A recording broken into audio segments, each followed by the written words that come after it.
Tu es touriste, tu aimes les voyages comme moi, viens. Bonjour chers internautes, bonjour à tout le Gabon, bonjour au monde entier. Et j'ai cité le Gabon en premier lieu simplement parce qu'aujourd'hui c'est le 17 août, donc la fête de l'indépendance chez nous au Gabon. Et c'est l'occasion pour moi de souhaiter une bonne fête de l'indépendance à mes compatriotes que vous êtes. Comme vous pouvez constater, autour de moi, le décor est fort beau. Voilà, vous pouvez constater, c'est riverain. Nous sommes là à Chicago, hein, aux États-Unis. Et c'est aujourd'hui précisément que va se terminer ce que l'on appelle le Hair and Water Show. Bien évidemment, le Hair and Water Show est un événement culturel, sinon du tourisme culturel qui permet de valoriser les eaux de Chicago et qui aussi, je compte le dire, les airs, mais surtout les avions, en tout cas l'équipement aérien donc, de l'État de l'Illinois. Voilà, ça me fait d'ailleurs penser j'ai une pensée tout de suite au président, à l'ex-président Ali Bongo Ondimba qui avait essayé au Gabon d'organiser aussi, je pense que c'était le Motor Show, hein, donc au niveau donc, de Libreville. On a critiqué ce projet. Je suis d'accord dans une bonne mesure, peut-être parce que le coût était faramineux, mais la vérité, en tant que promoteur touristique, je vous dis, un tel événement était fondé pour promouvoir la destination Gabon et le cas de Libreville. Aujourd'hui, le but de cette vidéo, c'est de vous présenter cet ouvrage, mon nouvel ouvrage, intitulé « Promouvoir le tourisme social au Gabon ». Voilà, 19 propositions pour le dialogue social d'après le modèle Mayumba ONG ITG.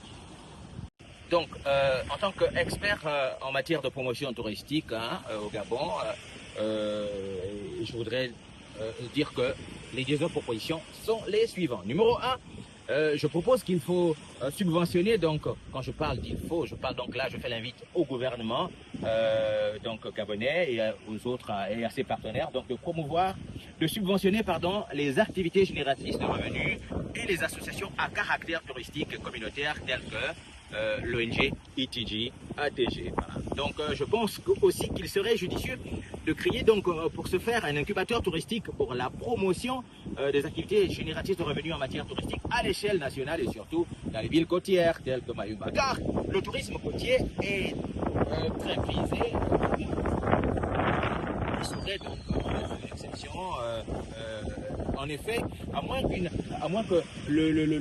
que ce soit des destinations prisées telles que Paris, New York, etc., qui n'ont plus forcément besoin de publicité, mais il faut surtout souligner que le tourisme balnéaire est de manière générale soutenu par une activité interne, et donc l'activité, le tourisme interne à l'Égypte. C'est pourquoi il faut véritablement valoriser le tourisme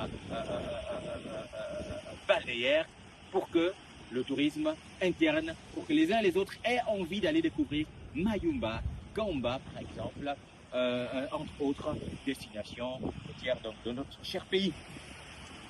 Deuxième proposition, et pas des moindres d'ailleurs, ici je fais l'invite surtout de booster l'entrepreneuriat touristique. Hein. Donc, voilà, booster l'entrepreneuriat touristique. Il faut donc qu'il y ait un écosystème favorable hein, à la promotion de la culture du tourisme au niveau national. Vous savez qu'à l'époque, l'UNGTG s'en est fait écho. Nous avons tenté d'organiser ce que j'ai appelé moi le festival du tourisme scolaire universitaire du Gabon, ce que j'ai appelé le festival du tourisme du Gabon. Nous avons eu plusieurs activités touristiques en matière à vocation sociale pour bien évidemment parvenir à une intégration majeure de toutes les forces vives de la nation pour que chacun développe la culture du tourisme. Et je suis aujourd'hui content de savoir que d'une certaine mesure, le gouvernement, donc par l'entremise du ministère du Tourisme, organise dorénavant ce qu'ils ont appelé la caravane touristique du Gabon. Et il faut dire que lorsqu'on prendra la peine d'écrire l'histoire du développement touristique du Gabon, on comprendra en fait que, qu'on le veuille ou non, d'une manière ou d'une autre, la caravane touristique du Gabon pourrait être l'émanation des activités touristiques que l'ONG et d'autres promoteurs touristiques organisaient pour que l'État finalement s'en fasse l'écho aujourd'hui. Nous irons donc au numéro 3 tout à l'heure. Pour ce qui est donc de ma proposition numéro 3, En milieu scolaire, je fais l'invite donc à l'Institut pédagogique national, l'IPN, de créer un abécédaire touristique national pour les élèves et favoriser les clubs de tourisme en milieu scolaire. Il faut rappeler que même les universités doivent emboîter le pas. On va donc passer au numéro 4.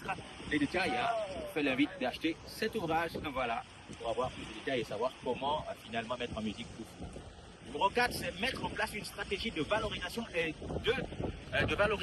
de la recherche scientifique du tourisme national dans les zones dites d'intérêt touristique et cartographier la ressource et le patrimoine existant. Numéro 5, créer des centres de lecture, bibliothèques. Donc, je voulais dire, il faut enrichir les centres de lecture ou les bibliothèques avec la littérature et pourquoi pas même mettre une médiathèque touristique nationale en finançant les journalistes touristiques, les écrivains touristiques, les blogueurs touristiques. Il faut une base de données numérique et littéraire justement pour que dorénavant les étudiants par exemple, les chercheurs et toute personne n'ait plus du mal à avoir l'information touristique. 6.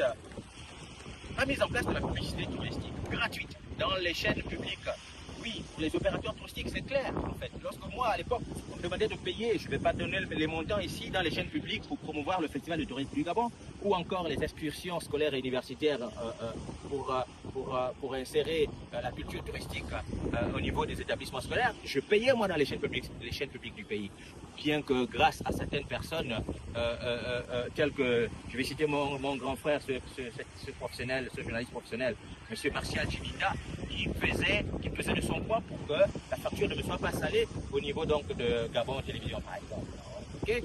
Et donc c'est l'occasion ici de dire qu'il faut véritablement inciter les opérateurs touristiques à créer des publicités touristiques qui seront diffusées gratuitement dans les chaînes publiques. C'est clair, et je pèse bien mon mot. Alors, nous passons donc à la proposition suivante.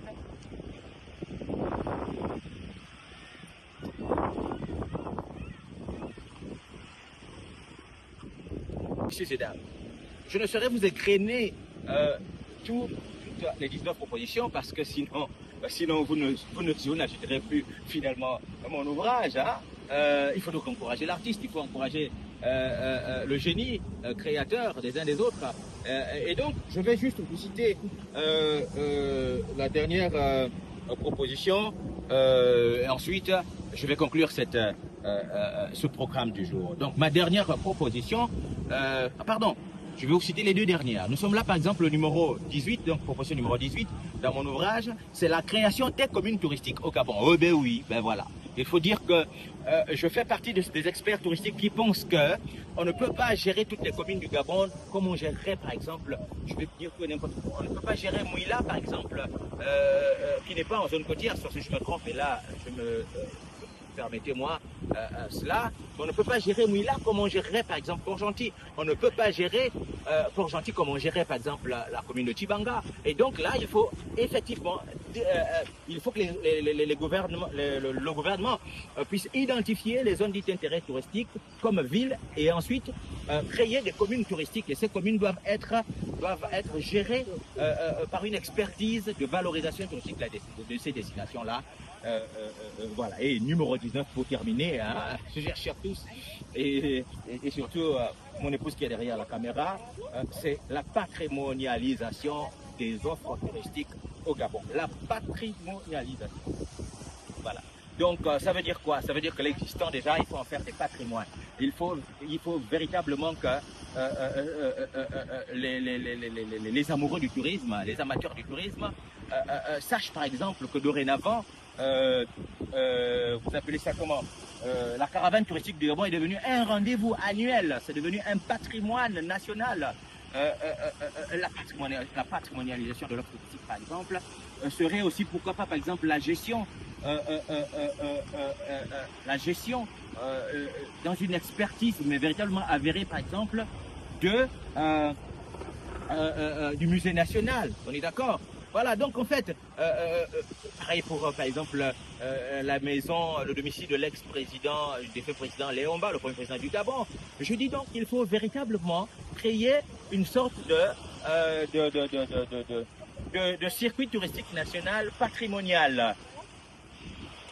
Messieurs et dames, chers internautes, c'est vrai, vous allez peut-être me blâmer pour n'avoir pas présenté toutes les 19 propositions, mais si je le fais, vous n'achèterez plus malheureusement cet ouvrage. Il faut dire donc que ce livre vous édifie sur la nécessité de promouvoir le tourisme social au Gabon, et l'invite est faite que les gouvernements puissent organiser un dialogue social qui va rencontrer, qui aura l'opportunité, sinon l'honneur, de rassembler tous les acteurs touristiques, que ce soit du domaine touristique, allais-je dire, tous les acteurs économiques, que ce soit du domaine touristique ou autre domaine, pour penser finalement la chose touristique au Gabon.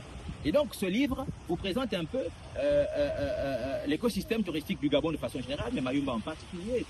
Et il est inspiré en matière de développement du tourisme social par le modèle ONG ETG ou encore ONG ETG ATG, donc l'ONG English for Tourism in Gabon. Parce qu'il faut dire que lorsqu'on écrira l'histoire touristique du Gabon, on se rendra compte qu'il y a une ONG qui a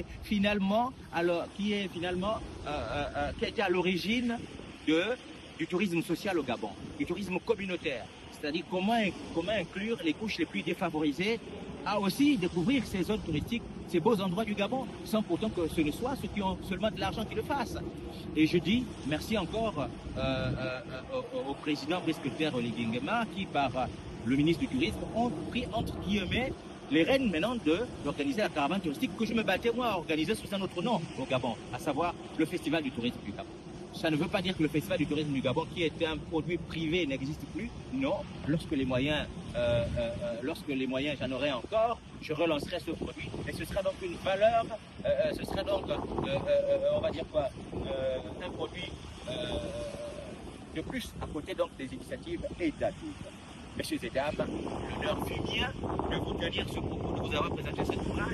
N'hésitez pas de cliquer, bien évidemment, de souscrire donc à ma page, hein, donc FootB TV, que ce soit sur YouTube ou encore sur TikTok. N'hésitez pas de vous abonner à moi sur Facebook et aussi Instagram pour que je puisse être motivé à vous donner plus de contenu. Donc, chers internautes, nous sommes véritablement arrivés à la fin de ce contenu. Nous rappelons que pour acheter ce livre, vous allez simplement sur Amazon et vous cliquez Fouti Bi Mouleka ou Fouti Boulanga Mouleka ou encore le titre de l'ouvrage Promouvoir le tourisme social. Vous pouvez aussi me contacter par boîte email mfoutiboulanga@gmail.com pour le commander directement avec moi-même et puis vous pourrez envoyer votre argent par Western ou tout autre moyen, j'achète le livre, vous payez les frais de transport au Gabon et puis vous avez cet ouvrage. Je tiens à rappeler que cet ouvrage est vraiment important pour le milieu de recherche scientifique au Gabon en matière de tourisme et surtout pour les enseignants et les étudiants. Merci à mon épouse derrière la caméra, merci à notre fils, merci à tous. Salut.